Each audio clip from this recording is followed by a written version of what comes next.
പരീക്ഷാ ദിനത്തിൽ മുഖ്യമന്ത്രി ഉമ്മൻചാണ്ടി വിദ്യാർത്ഥികളുമായി സംവദിക്കാനൊരുങ്ങുന്നു. സംരംഭകത്വ ദിനമായി ഇന്ന് ഉച്ചയ്ക്ക് 1 മണിക്കാണ് വിദ്യാർത്ഥികളുമായി സംവദിക്കുന്നത്. ഹൈസ്കൂൾ മുതൽ കോളേജ് തലം വരെയുള്ള മുഴുവൻ കുട്ടികളും പരിപാടിയിൽ നിർബന്ധമായി പങ്കെടുക്കണമെന്നാണ് നിർദ്ദേശം.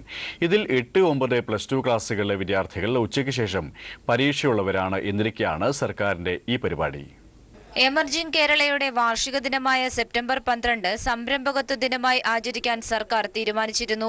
ഇതിന്റെ ഭാഗമായാണ് മുഖ്യമന്ത്രി ഉമ്മൻചാണ്ടി സ്കൂൾ വിദ്യാർത്ഥികളുമായി അരമണിക്കൂർ ഓൺലൈൻ മുഖേന സംവദിക്കുന്നത്.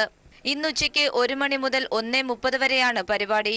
ഹൈസ്കൂൾ മുതൽ കോളേജ് തലം വരെയുള്ള മുഴുവൻ കുട്ടികളും നിർബന്ധമായും പരിപാടിയിൽ പങ്കെടുക്കണമെന്ന് വിദ്യാഭ്യാസ വകുപ്പ് നിഷ്കർഷിക്കുന്നു.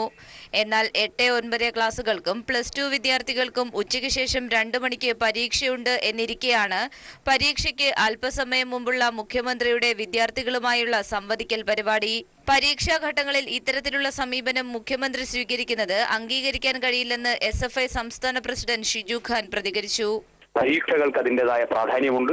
പരീക്ഷാഘട്ടങ്ങളിൽ മുഖ്യമന്ത്രി ഇത്തരത്തിലുള്ള സമീപനം ചെയ്യുന്നത് അനുവദിക്കാനാവില്ല.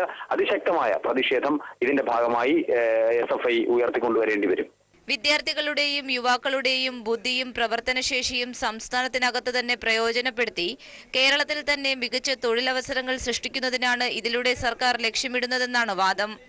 60 ലക്ഷത്തോളം വിദ്യാർത്ഥികളെ ഒരേ സമയം അഭിസംബോധന ചെയ്യാനാണ് സർക്കാർ ലക്ഷ്യമിടുന്നത്. സമരങ്ങൾ പോലും വിദ്യാർത്ഥികളുടെ പഠനത്തെ ബാധിക്കുമെന്ന് വാദിക്കുന്ന സംസ്ഥാന സർക്കാർ അതേസമയം പരീക്ഷാ ദിനത്തിലെ സംവദിക്കലിനെ ന്യായീകരിക്കുന്നു. ഷീജ, തിരുവനന്തപുരം.